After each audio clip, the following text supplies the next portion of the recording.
All right, cool. So, um, topic of today was just transforming listings into investment opportunities and really talking about what that looks like.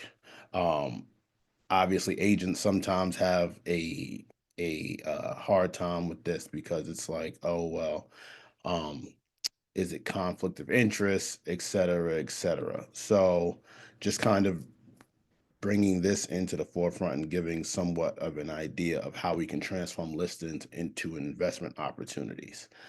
Um, so just wanted to kind of talk about maybe like a profile agent and kind of start there. And so this is Sam, just named him Sam. Hopefully we don't have any Sams on, but if we do, it's okay. It's not about you. So this is Sam. He is a real estate agent. He works 80 hours a week, chasing commission checks, always hustling for the next listing appointment. And he's stuck on the grind, always focused on the next sale. So, you know, Sam is making good money. He's doing his thing and getting a lot of commission, but there's a better way, I believe, that we can create value in listings and stop focusing just on the next sale.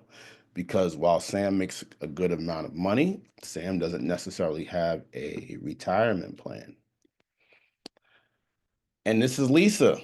So Lisa's looking to sell her home, but she just doesn't care about the highest price. She wants convenience and speed, and she's tired of handling repairs. So this is somewhat of a snafu for Sam because typically he just approaches his listings and in a way which is what he can do to get a person the highest price, but Lisa doesn't necessarily care about that. Um, and so my question to everyone would be, uh, when was the last time you really took time to understand what your seller truly needs? Um, I've come to learn that with most people, with a lot of people, I won't say most, but with a lot of people, it's just not about always the highest sale price in the neighborhood, but sometimes it's also about solving their problems. And so yeah, it's this to turn your listings into investment opportunities. You have to shift, and we as agents have to shift our focus into uh, understanding what the seller really wants. Speed, convenience, avoiding repairs. Is there something else that we can provide the seller? Uh, I would tell uh, my realtors, you are the expert, right? So if you walk into a home that needs renovations and Lisa thinks it will cost 50,000 to fix up, but Sam per se knows it can be done for 25,000, then Sam's just created margin. And it's about using your knowledge to help them without necessarily focusing on the upfront cost. Um, and that's a huge thing is that uh, we need to use our expertise to see how we can best help ourselves and our clients. I think typically we switch that and we use our expertise to best help our clients and hopefully help ourselves. But it's because once again we're chasing a commission check and the equation is happy client, I get the listing, I make the commission. Um, when a lot of times that's time consuming, right? So when we use our expertise the other way around, then we can better use our time to benefit from the overall service because that's the value is in our expertise. That is what we do. um we're much more boutique than we are Walmart, at least we should be. um And ultimately, it's about creating partnership with the seller. That is how we can turn these listing agreements into uh, opportunities. Um, and so here's one way to do it. There's multiple ways to do it, but here's one way. It's just novations. This is one way that we can do it, right? You don't have to be an investor to act like one. Novations always allows you to partner with your sellers, improve their property, and sell it for a higher price, all while staying in your lane as a realtor. So I love novations. This is personally something that I've fallen in love with that I'm targeting. Um, there's other ways though. I've heard of sellers. I've heard of agents who have bought their home from their sellers cash. I've heard of agents who have, um, done other things to help their seller. And ultimately, once again, going back to the last slide, we have expertise. So we have to use our expertise to invest. And even money is the lowest thing on the totem pole. So even if you had somebody that wanted to buy to sell their house cash, they just were over it, blah blah blah. Um, you should always just think of, okay, I'll buy it. You can find the money down, then someone else will have the money, right? Like you, but it's like I'll buy it, right? If that's what you want to do, right? It's always about what they want to do, but ultimately I think we have to find out what they want to do. And I've learned a lot that yes, you can sometimes convince somebody to do something that they hadn't thought about, but oftentimes sellers already have it in their mind what they want to do. And so it's really about using your expertise to ride that wave. Um, and an example is I just had a guy who had a plot of land, 1 acre, and we've been going through it. And long story short, he's going to build and sell himself. But ultimately, that's something he had been leaning toward from the beginning. And so, just giving them options, bringing them people that might want to buy it, blah, blah, blah. But just knowing that this was something that he wanted to do from the beginning, and okay, cool, I'll help you with that. And he's given me the opportunity to help him because it's been a partnership from the beginning, and I haven't really been trying to push him or convince him to do something else, just really giving him options. So when it comes to us agents becoming investors or turning listings into investments, it's really just another option that you have in your tool belt, which ultimately really will benefit you as well as the seller. And so it's just about having that. So it's also about taking control, right? It's about steering. And a seller is going to do what they want to do, but it's about taking control, right? And so I love this. This is something that I just did at my last appointment, which was just give it this. These are options. Option one, you'll enjoy our full concierge partnership. That's how I position novations personally. And we can go into the technical aspects of it, but this is really just more about mindset because once again, option one could be we'll just buy your house cash or whatever the option one could be, right? But the option one is you being the investor. Option two is you'll have the opportunity to list your home with us. That's option two. And then option three is we may decide not to take this project. It might not be a good fit for us. And that's okay. And why? Because if I come in option one as an investor mindset, whether it be, hey, novation, cash, whatever it is, ultimately, I get to hear realistically what that person thinks they're gonna net. Right now, I want you guys to, just kind of think about this because this is like, it's so simple, but like we miss it all the time. If we come in with option two first and we're just looking for the listing, and their net is unrealistic, now we're automatically fighting an uphill battle. And oftentimes we catch ourselves competing or going against or doing something. Now we kind of catch ourselves trying to um, right the ship, but we're righting the ship with what we have created to be our only option. So now we're tippy toeing and we're doing different things and we're trying to navigate that while getting the listing agreement and convincing these people to work with us. But yet these people want to list their home at 100,000 more than it's worth, right? So it's kind of like we already, if we come in with one option, we only have, it really kind of pigeonholes us. But if we come in with option one first, then now we're talking net numbers, and I'm able to talk to you as if a partner or a buyer, whichever way, novation cash, whatever it is.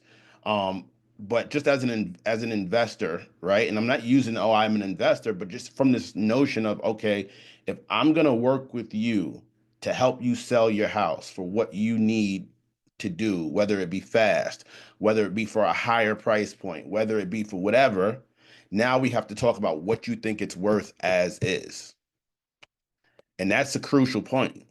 In your in your current state, what do I think another thing that people do when they come in with option two first that I've seen is we start automatically telling them, well, if you put 50,000 into your house, it could sell for this much. We continue to go to that highest price point or what you can make. I need to know what you think your house is worth in its current condition. That's such a crucial element because that's where I know where you're at in your mind. And it's easier. It actually becomes easier for me to back that, like to walk that backwards. And not that it's always possible. Crazy sellers are crazy sellers, and people that are delusional are going to be delusional. But it's easier for me to show you a house that sold for $1 million that was really nice if you tell me that your house in its as is condition is $1 million. Now it's kind of like it kind of lifts the veil a little bit on people, right? It's easier because it's not it's an easier fight than, well, if we fix your house up, you can get them. If your house is fixed up, it'll be $1 million because that person now is, well, I have this and I have that and they're talking about stuff that they have, but they're still talking future. So starting in a place of as is always makes things easier. Um, but often we can do that when we come in with this option one mindset. Um, you can do it in option two if you just came in as a listing agent straight up, just used this was your only thing, which I still think is it actually is still more beneficial. But now the other thing is you're wasting because as we talked about before on the last slide, you're already starting to create margin. You're already starting to see where a person's motivations at. You're already starting to see how they really are feeling about the the impending project of selling, and that gives you an opportunity to jump in there. And then you have option three, which is we may not decide to take the project. And like I said, I love the ladies' options out all up front, and then we start with option one, um, because once again, I don't at this point I don't care if you're talking to another listing agent, right? Like I'm not. I'm here to provide value. I'm here to give you my expertise. I'm here to tell you what I think we can do or what would be good. I'm here to see what you really need and, you know, go from there. Um, I'll give one example of I just was at a place in Fairfax Station on Tuesday, and it's an older couple. One level, they actually reached out through, some flyers we sent out, and we came in and we started with option one, and they were very up, kind of very just kind of they wanted to kind of hear the things, and so I was like, hey, these are some variables. I showed the Zillow. Hey, Zillow says your house is worth 932. I don't think it is. Could, but possibly not. You know, this Redfin says your house is worth this. So there's already a delta there. And then I showed them they say you can go between 850 and 1.1. That's a big gap. Here's what I do know. I know if your house is completely fixed up and your house is, you know, completely turnkey, stage, all the things, you'll get a max sale for the fastest, and it'll happen as fast as possible. And we started talking about what we thought might need to be changed, where their house is, et cetera, et cetera. Well, they want to go to a 55 and over community, and so now it's like they're starting to talk about, do we have to paint? Do we have to do these things? Do blah blah blah blah blah.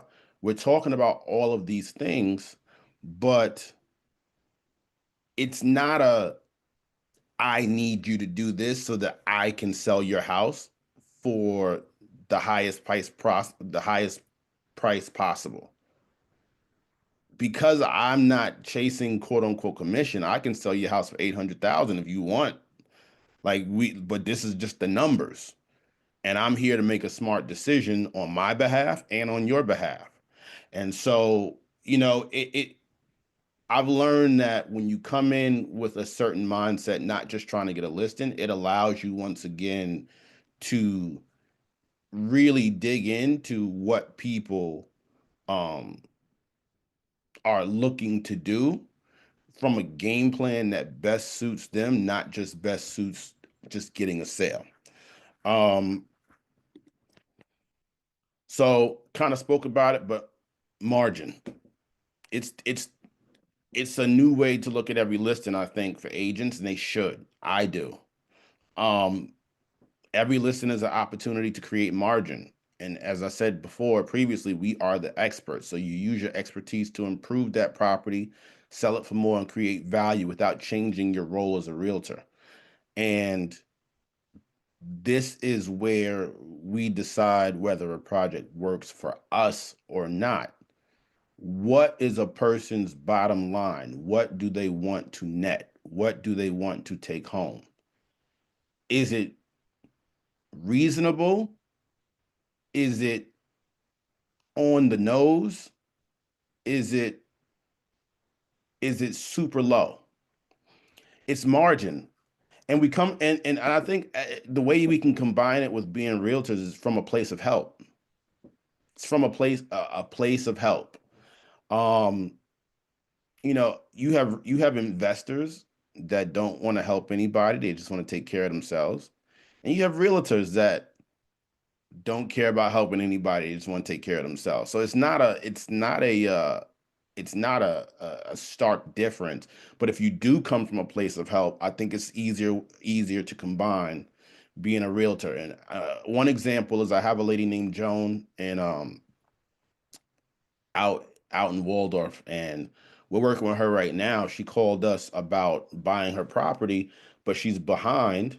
Um, that property is a mess. I should have actually put pictures on here. It's just really like like it's a lot, right? You got mold, you got water damage, you got holes, you got this, you got all the things. It's pretty much been abandoned, I think, for like the last 6 to 8 months, something like that.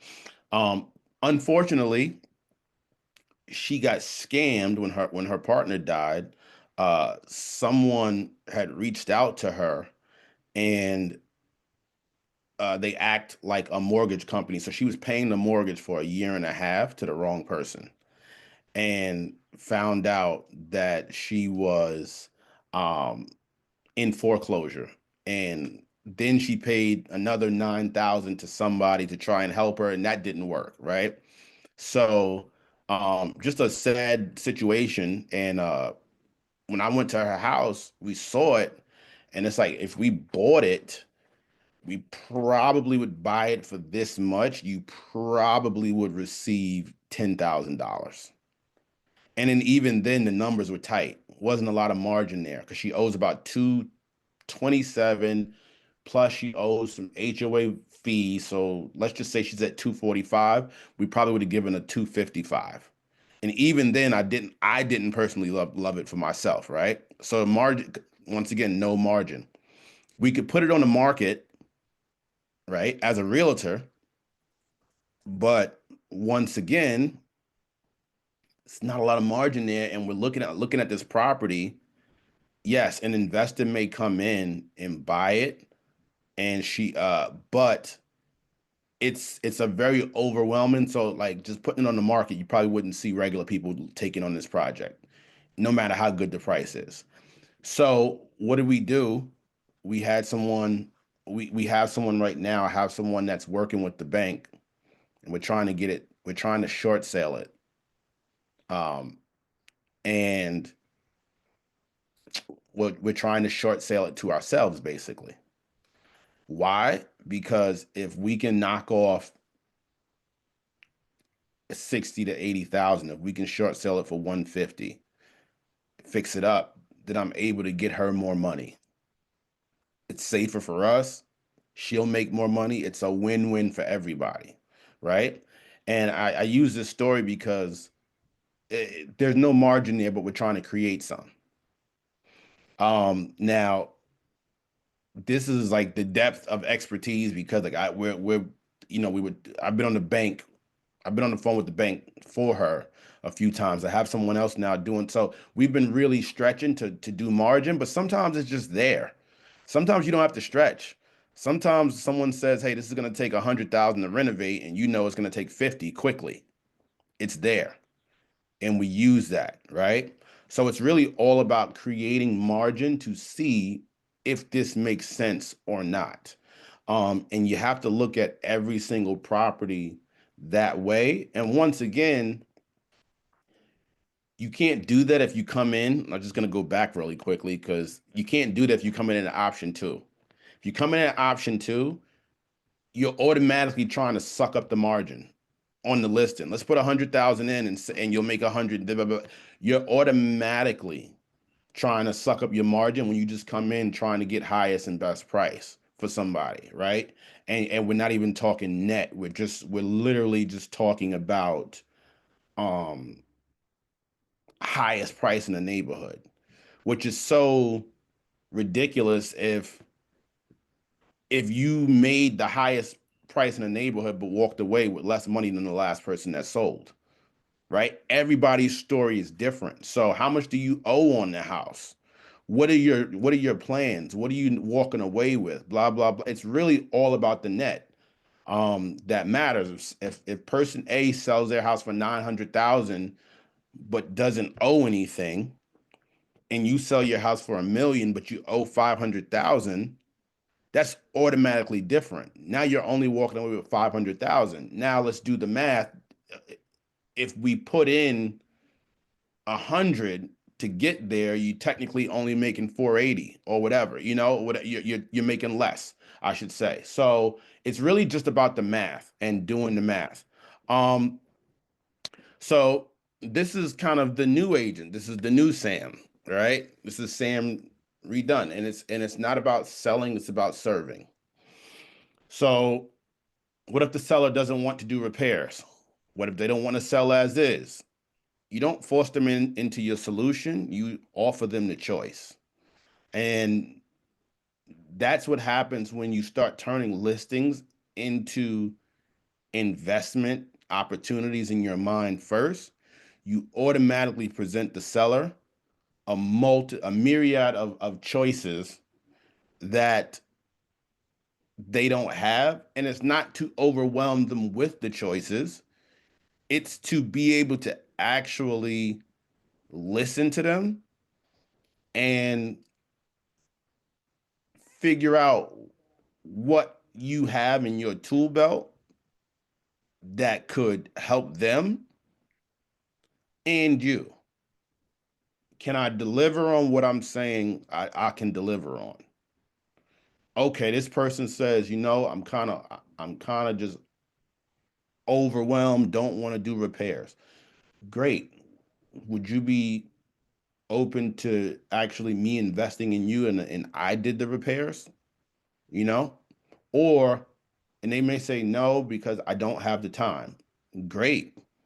So, would you be open to, would you be open to someone just buying it cash? Like, what do you, when you say you don't have the time, how much time is how much time do you have?